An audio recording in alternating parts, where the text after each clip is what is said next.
The world's best movie, Tokyo Story. 1953 Shochiku films directed by Yasujiro Ozu. As you may know, this movie surprisingly ranked first in the ranking of the top 10 movies of all time, as chosen by film directors, published by the British Film Institute's film magazine Sight and Sound in 2012, and in 2023 it ranked fourth in the top 100. That means a Japanese movie is number one in the world. It's a bit scary, isn't it? So let's take a closer look at what directors around the world think is good about this movie, in order to explore that. As a city that prospered as a distribution center for logistics by sea, the Onomichi Channel flows quietly.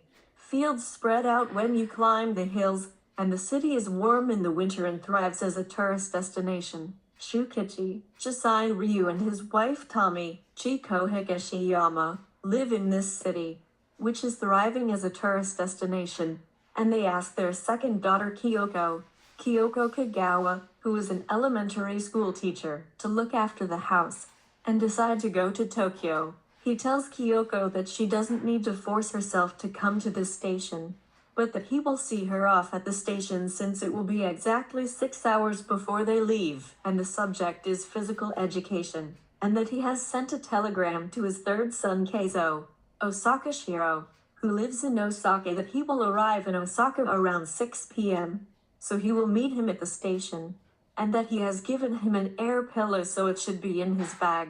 The couple, who are not used to traveling, take their time to prepare for the trip. The lady next door, Takahashi Toyoko, greets them, saying that their fine sons and daughters are waiting for them in Tokyo, and that they are truly blessed with such good children. Now, this is the house of the eldest son, Hirayama Koichiyama Muraso, who is a practicing doctor in downtown Tokyo, where the elderly couple are staying. His wife Fumiko Miyake Kaneko is busy cleaning as their parents-in-law will be coming soon to stay. The eldest son, Minoru Murasen, a middle school student, comes home from school and complains that his desk has been put out in the hallway, but even at that time, due to the large population of Tokyo, even private practice doctors had small rooms, and it was cramped for the two of them to live there unless they put their desks out in the hallway. Koichi and his eldest daughter, Shige Tsujimura Haruko, who runs a beauty salon in the downtown area, pick them up at the station, and the elderly couple drive to their house in their car. Since this was Japan at the time, the room is made of tatami mats, and zabuton cushions are brought out, and everyone sits upright and exchanges greetings. The two are tired, so they take a bath. After a long journey, a bath may be the best thing. The second floor becomes their bedroom. Noriko Harasetsuko, the wife of the second son who was killed in the war, went to pick them up at Tokyo Station, but has just arrived, saying that she was too late.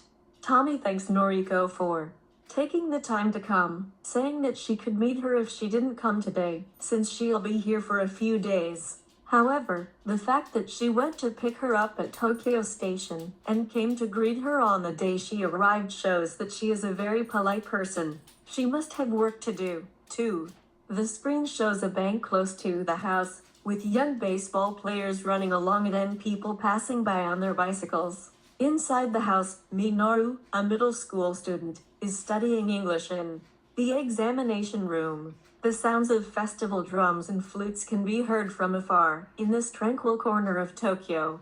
Then, this is the next day at Shige's self-employed shop, Yura Beauty Salon. Shige and her husband Kaneko Nakamura Nobuo are having breakfast. In those days, it was common for meal tables to be narrow, about 30 centimeters high. My own home was like that, so I feel nostalgic.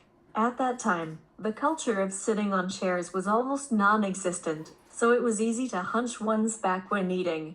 While eating breakfast, Shige's husband asked what his parents were going to do today, whether they should invite them over to his house, or whether he should take them somewhere. He was a good husband, and you could tell he wanted to be kind to them in some way. On the other hand, Shige thought it was fine, and gave cold replies. But why was that?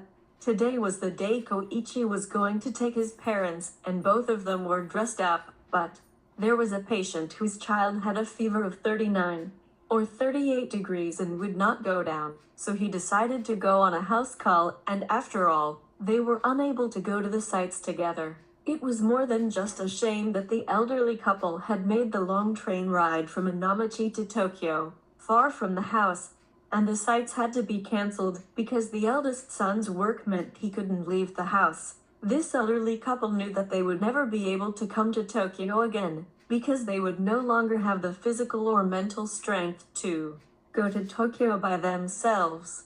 This was 8 years after the war, and even the fastest express trains, let alone the Shinkansen, took 17 hours one way. So the importance and difficulty of going to Tokyo may be hard to understand with today's sensibilities. However, doctors cannot just leave patients with high fevers alone, and it is only natural. The elderly couple have to endure this. Someone could just take them another day. The junior high school students blame their parents for suddenly being unable to go sightseeing, but this is a case where they have to endure. When Tommy asks their second son, Isamu, to go outside to play, he obediently follows them and seems to be picking flowers on the bank with a great view. Tommy says sad things to her grandson, wondering if Isamu will become a doctor like his father when he grows up, and wondering if Grandma will still be around when Isamu becomes a doctor. From this bank, you can see the iron bridge over which the train passes nearby, and it is a very beautiful place. Back at Yurura Beauty Salon, Shige's husband Nakamura Nobuo returns home and hands her some sweets with white bean paste from Asakasa for her parents-in-law, who are coming over today. Shige coldly tells him it doesn't have to be such a nice treat, just lots of rice crackers, and eats them herself straight away. Shige's husband is the kinder one, and is keen to please them somehow, but is there any reason for a daughter, who is his biological child and related by blood, to treat her parents so rudely? However, she asks her husband if he can take her parents somewhere, since they haven't been anywhere since they came to Tokyo, and he seems to be a little concerned. Shige's husband, probably not because he heard that they haven't been anywhere since they came to Tokyo, suggests that they go to the public bath and takes them there. Then, on the way home, he suggests that they eat some red bean ice cream, and it is clear that he is trying to give them as much fun as possible. Shige calls Noriko, who is working, and asks if she can take her parents somewhere to see the sights tomorrow, and she says that she has received permission from her boss and can take the day off. Noriko always greets people with a smile, and is cheerful and well-liked by others. And today, the three of us finally got to go sightseeing in Tokyo. There may not have been a name for it back then, but we got on a bus that guided groups and individuals around Tokyo with a bus guide, and after touring the Imperial Palace, Ginza, department stores, and other places, we stopped by Noriko's apartment. The movie is in black and white, so the apartment, built 8 years after the war, looks shabby and the walls look like they're about to fall off. It's hard to imagine that Setsuko Hara lived there. Noriko goes to borrow sake, a bottle, and a sake bottle from her friend, Sachiko Mitani, who lives next door. This practice of borrowing and lending, including food, was common at the time, and I heard a story about a child who lived in a tenement house and saw a hole in the wall separating the house from the neighboring house and borrowing and lending soy sauce through it. When they got home, they were looking at a photo of Shoji, who had died in the war, and asked Noriko nostalgically about it. Noriko explains that the photo was taken in Kamakura 1 year before the army was dispatched, and her parents expressed their gratitude for Noriko's kindness in displaying it for so long. Then, Noriko says that it's okay for Noriko to take time off work, and that she must have been a hindrance, and that she was really grateful for today, giving them an unexpected chance to see the sights. As they drink, Shukichi happily sips, saying that it's the first time he's had it on this trip, and that it's delicious after all. The conversation turns to alcohol, and Noriko reminisces fondly about how Shoji also likes alcohol, and that he often brings his friends who can't go home after drinking with the employees after work and stay over at this apartment. Noriko was the first person to prepare alcohol for Shukichi, and Shukichi seemed to enjoy the feeling of being drunk among a family of children related by blood. Shukichi thanks her for taking care of his son, saying that Shoji was a troublesome child and that he must have caused him a lot of trouble. I thought that this kind of conversation was what a real family would have, especially when it was a son who had died in the war. Kuriko had probably ordered a bowl of rice from the restaurant beforehand, and the three of them were able to have dinner without having to wait very long, enjoying their brief moment of happiness in Tokyo. There was a train running nearby, as we could hear it buzzing. It was a peaceful evening. This is inside the Urura beauty salon. Shige had suggested that her parents go to Atomy, and they had concluded that if she and Koichi each chipped in about 3,000 yen, they would be able to relax in the hot springs rather than sightsee in Tokyo. Shige's husband was also very supportive, as it was an inexpensive inn. This is Atomy. Many customers were sitting on the embankment in Yukata, looking out at the sea. In the distance, you could see the small island of Hatsushima. In their room, the two of them were relaxing in their yukatas, thinking about getting up early tomorrow and walking along the coast. As they had not expected much from this trip, it must have been an unexpected service for them. However, the atmosphere changed completely at night. It was the sounds of a group party, the loud singing of pop songs and the sounds of musical instruments, the sounds of mahjong coming from a nearby room, and the noisy voices of young people talking in the hallway, making it a night that was difficult for the old man to sleep. I shouldn't doubt it, but I felt that it was a shallow thought that if their son and daughter could soak in a hot water at a cheap inn, their parents would be happy to come back. They must have thought that it would have been better to stay quietly at home on this kind of trip. It is true that a quiet inn or hotel at night is ideal for elderly parents, so I thought they should have looked for such accommodation. But what do you think? I felt deep sympathy for the two of them, as they were forced to endure the situation without being able to sleep. Speaking of Atomy, I remember going to a big hotel that had a stage show, and there was a party where the guests were drinking, shouting, and making a lot of noise, even though it wasn't night. It was an extremely vulgar noise. This kind of hotel is also unsuitable for elderly people. It wouldn't be a problem if the sleeping and party rooms were separated or had soundproofing. The next day, the two sat on the embankment and talked about how they hadn't been able to sleep the night before. They thought that places like this were popular with young people, and that it was about time to go home, and that they would be able to relax more in Onomichi. The moment they tried to return to their room, Tommy couldn't stand up. He seemed to have a bit of a dizzy spell, but it was probably proof that the 17-hour train ride from Onomichi to Tokyo, the mental fatigue, and the noisy, sleepless night last night had been too much for an elderly person who is usually not very active. So the two of them returned to Shige's beauty salon, but Shige asks what's wrong. Are you back already? There's a gathering of fellow salon owners so they could have stayed a little longer, and without any consideration for their health or feelings, or how noisy it was that they couldn't sleep. She asks about how delicious the food was, and so on, for her own convenience. To me it just seems like she's treating them like a nuisance. Then when the two of them go upstairs, she asks again why they came back early, saying she wanted them to relax for a few days, want a callous eldest daughter. If that's what they say, Shige and her husband should just stay at the same inn tomorrow. Shige doesn't understand why the two of them paid money to make the reservation and feel bad about complaining. Plus, when Shukichi says he was thinking of going home now, she says it's fine. He just came out every once in a while, and doesn't try to find out what made them want to go home in the first place. It's obvious from their faces. The two discuss their plans for the next day, and Shukichi goes to see his old friend Hattori-san, Tokisawa, and Tommy decides to stay alone in Noriko's apartment, which is too small for 3 people. Shukichi tells the truth, he has finally found himself homeless. Even though they have a son and daughter, the two sit by the gate of a nearby temple and talk, then go to the port to see the vast facilities of the Keihin Industrial Zone and the sea, and comment on how big Tokyo is.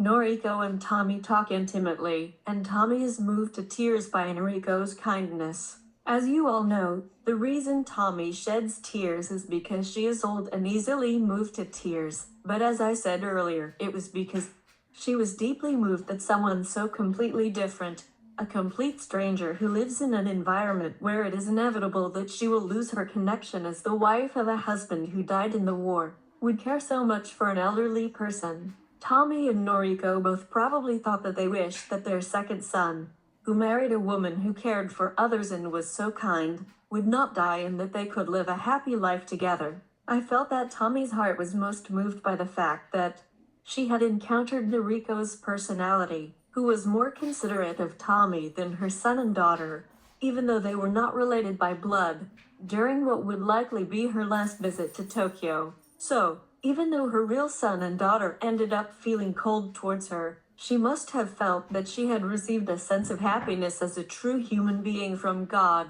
And Tomi told them that she was truly sorry and that if they found a good person, they should marry that person and build a happy life. Again, this is what Tomi really thinks. As the saying goes, it reminds me of a nearby stranger, better than a distant relative. In this movie, it's just my own opinion, but the nearby stranger is Noriko, and the distant relatives are the eldest son and daughter. The meaning of far and near here is not geographical distance, but the difference in attitude. We often worry about the amount of affection we get from our relatives, parents, and siblings, but this movie made me think that the most important thing is to consider the proposition of life. How can we be kind to others, who we think are far away, and give them advice? Meanwhile, Shukichi visits Hattori, who was a close friend in Onomichi, but Hattori says he can't let him stay at his house so they should go out for a drink. And he invites Numida, Higashino Ijiro, who was also a close friend in Onomichi, and the three of them share a drink. The closer you are to an old friend from childhood, the closer you are to them unconditionally, and they talk about the girls they liked and old stories of what happened.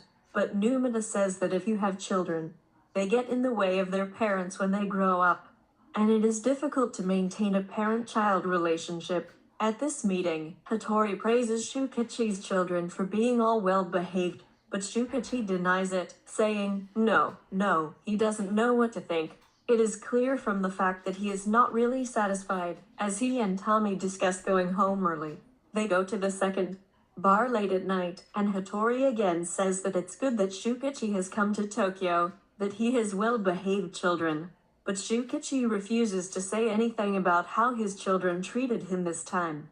Shukichi gets very drunk, and late at night, he and Numida are escorted by a police officer from the local police box to Shige's house, and they both fall asleep in the chairs at the hair salon. Shige vents her complaints to her husband about her father, saying that he brought a strange person he doesn't know.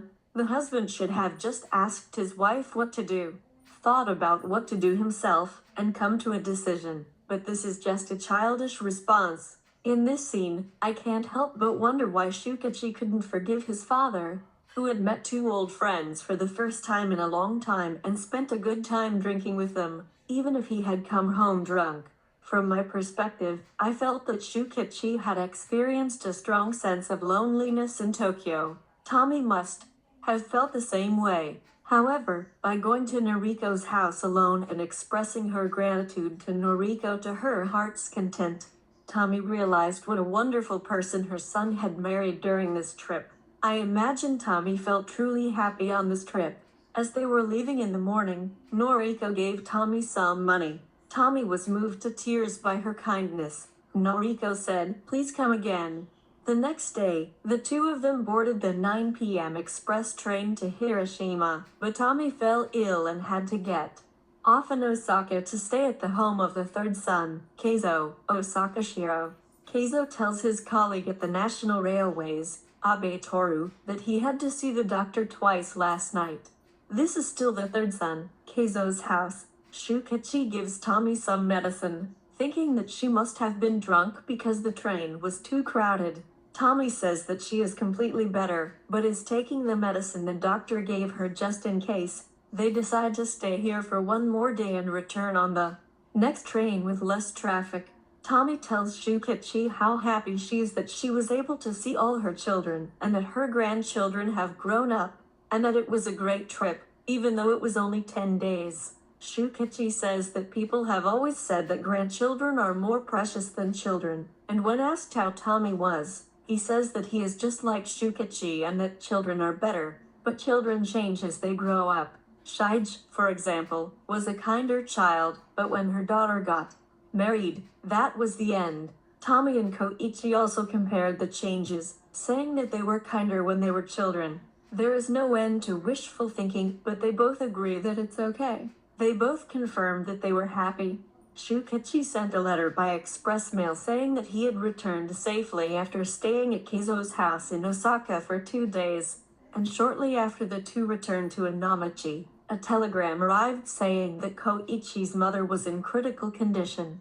Shige came to Koichi's house and both were hesitant to ask for help with work-related matters, but these kinds of things are bound to happen. So they have no choice but to appoint someone to be responsible for work-related matters and ask them. They should hurry up and bring the morning clothes as soon as possible. At Shukichi's house, Tomi was sleeping, snoring lightly, but she seemed unconscious. Shukichi told Tomi that Kyoko had just gone to the station to pick him up, so he would be there soon. It becomes night, and everyone except Keizo in Osaka is sitting by Tomi's bedside. After speaking with her family doctor, Koichi calls Shukichi and Shige and tells them that it's not a good sign that she hasn't woken up for so long. Koichi tells them that she will be fine if she can just hold on until tomorrow morning. Shige immediately begins crying. I think she is crying tears of sadness that she is going to die, and regret for not being kinder to her mother. I see, maybe it's time, Shukichi blurts out.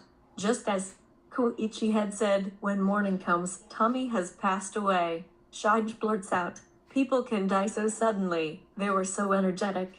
I have mentioned at various points what I felt while watching this movie, but to put it more generally, I feel that human beings have been kept alive by a view of impermanence, that people who were healthy yesterday will pass away, that people will grow old or get sick even if they were young, and that they will die because of this. Impermanence is the view that nothing is eternal, that things are always changing, and that humans are born and die with this in mind. This can be said to be the first point of suffering from dying.